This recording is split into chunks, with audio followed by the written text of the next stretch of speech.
What's good, YouTubers and YouTubettes? This is JBsports back again with another one.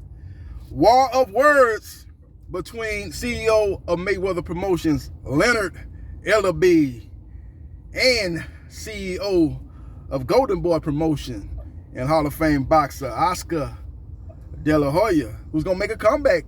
He's gonna be fighting on Triller September 11th, taking on a former MMA fighter. I think the guy's name is Victor. I can't remember his last name, man, but it's a guy that I never heard of, so I don't think he's one of the, when he was fighting, I don't think he was one of the bigger names in the MMA or in the UFC or wherever he fought, Bellator, or wherever he fought, man. I ain't never heard of the guy, so.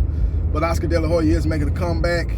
He will be getting back in the square circle September 11th. I think that's part of the transition that he's going to transition his Golden Boy Promotions stable over to Triller. I think when his contract runs out in the zone, he will make that move over to Triller, and I think he's just kind of going over there to fight to kind of jumpstart that transition, get the Golden Boy Promotion names popping over there on the Triller app, and then after that, shortly after that, when his contract is up with the zone, he will make that move, make that change, as Michael Jackson say, make that change. You know, so we will see what happens. We will see what transpires. But the war of words going on between Ellerbe and Oscar De La Hoya. In an interview, I think it was with Fight Hype, he talked about Gervonta Tank Davis' last fight with Mario Barrios, fight that took place on Showtime pay-per-view. It went down in Atlanta, aka Hot Atlanta, aka ATL. It was a star-studded event. They had a star-studded crowd in attendance, as they had a lot of entertainers, a lot of athletes that were there to witness Gervonta Davis stop Mario Barrios to capture the regular WBA junior welterweight title. With that being said, Oscar De La Hoya said the fight did 90,000. He said he heard it through the grapevine. He like Diana Ross and the Supremes, heard it through the grapevine. He said he heard it through the grapevine that the fight did 50,000 pay-per-view buys and 40,000 digital buys. So it did a total of 90,000 pay-per-view buys. So basically implying that the fight was a huge failure. The fight was a flop. Ellerbe caught wind of that and quickly responded on his social media page and said, "Hey, Oscar, since you're running off at the mouth, you got diarrhea of the mouth. You're talking about business that don't even concern you. But I tell you what, I tell you what. If the fight did 90,000 pay-per-view buys, like you said,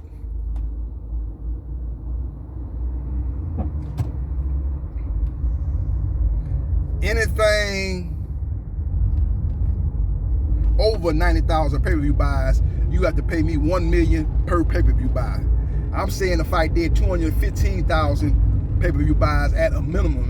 We still counting. It could be up to 250 when it's all said and done. And if the fight does anything less than 215,000 pay-per-view buys, I will pay Golden Boy Promotions $1 million per pay-per-view buy. That's the bet that Ellerbe brought out on his social media page and said he wanted to bet with Oscar De La Hoya. And he said, if you don't want to bet that, you don't want to put your money where your mouth is, well, you got to shut the fuck up. In my Carlos Correa voice, when he told the boy from the Dodgers that was running off at the mouth talking about the Astros had a buzzer, and that's the reason why Jose Altuve didn't want to take his jersey out when he hit that home run to advance to the World Series where they defeated the New York Yankees in 6 games. He didn't want to take it out because he knew he had that buzzer on, that they was letting them know what pitch was coming, and they was cheating and stuff like that, banging on trash cans, stuff like that. And Carlos Correa said that Jose Altuve was never a part of that. He wasn't the one that was cheating. There was some members on the team that was cheating, but he wasn't cheating. He said basically, I forgot the outfielder name that he was talking about with the Dodgers. He one of their better players. I can't remember his name right now, but he said if you don't know the facts, if you just out here running off at the mouth doing a lot of speculation and getting some bad info, you got to shut the fuck up. And that's basically what Ellerbe said to Oscar De La Hoya. So we will see what happens and see what transpires as far as Oscar De La Hoya's response. But Ellerbe G-checked him. Now Oscar De La Hoya is he's out here throwing a whole lot of people on the bus, man. He called out Canelo. He said, man, I don't understand why Canelo signed with the Zone. He actually was making signed with Matchroom Boxing. He said he actually was making more money with Golden Boy Promotion. He said, I can't understand that. He basically called out Matchroom Boxing's #1 fighter if it's not Canelo Alvarez, but Canelo Alvarez technically is not signed to Matchroom Boxing. But he's basically said that he basically said that you know, he made more money with us than he made with that he's currently making with Matchroom Boxing, and he can't understand why he made that move. You made a move to a promoter where you are making less money and taking on less significant fights. So that's something that remains puzzling to Oscar De La Hoya, basically what he said. So with that being said, man, Oscar De La Hoya is out here making news, man. He also said that Anthony Joshua got dropped by some guy named Mikhail Nestor.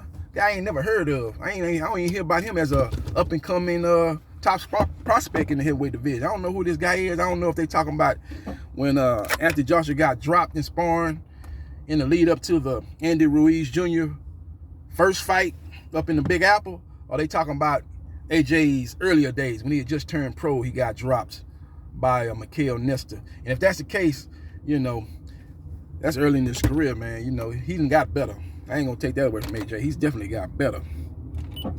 Yeah, he definitely got better. So I ain't gonna take that away from him. I don't think he's the same fighter since the Vladimir Klitschko fight, but he has shown improvement since the Andy Ruiz fight. I like what I saw in his last fight against Pulev. He looked very well in that fight. He probably should have got Pulev out of there earlier than what he did, but I can understand him being a little bit more cautious. A wounded animal is a dangerous animal, and I think he wanted to make sure that he didn't take any unnecessary chances. But he looked good in that fight, but he still hasn't looked like the guy pre-Vladimir Klitschko, the guy that destroyed Molina, the guy that destroyed Brazil, the guy that destroyed Prince Charles Martin, and the guy that destroyed Dillian White before he fought for a belt. That guy that has not reared his head. I ain't gonna say reared his ugly head. He hasn't reared his head since the Vladimir Klitschko fight. But Oscar De La Hoya went in on Anthony Joshua. He went in on Leonard Ellerbe. So I'm sure you'll be hearing a response from Eddie Hearn, who is Anthony Joshua's protector. Anytime you say anything bad about Anthony Joshua or say anything bad about Matchroom Boxing, saying that Canelo Alvarez is basically taking a step back, signing with them as far as money that he's making per fight, you know you'll hear a response from Eddie Hearn in a short and quick fashion, probably before the day's over with. So we will see what happens. We will see what transpires. But that's just my quick thoughts, quick synopsis on Leonard Ellerbe G-checking Oscar De La Hoya. We'll wait with much anticipation for a response from Oscar De La Hoya. Hit the comment section if you agree with the pay-per-view numbers that Oscar De La Hoya said that the Davis Barrios fight did, or do you agree with the numbers that Leonard Ellerbe and even Steven Espinoza, Showtime Sports president, said the fight it did? And that was 215,000. I think Espinoza said 210 to 215,000. I think Leonard Ellerbe saying it's done a minimum of 215,000. We're still counting. There's been speculation out there that when it's all said and done, it's going to do around 250,000 pay-per-view buys. So we will see what happens. We will see what transpires. Let me know your thoughts and make the comments in the comment section, and hit the like button if you like the content of this video, and subscribe to JB Sports, the man, the myth, the legend. I'll holla.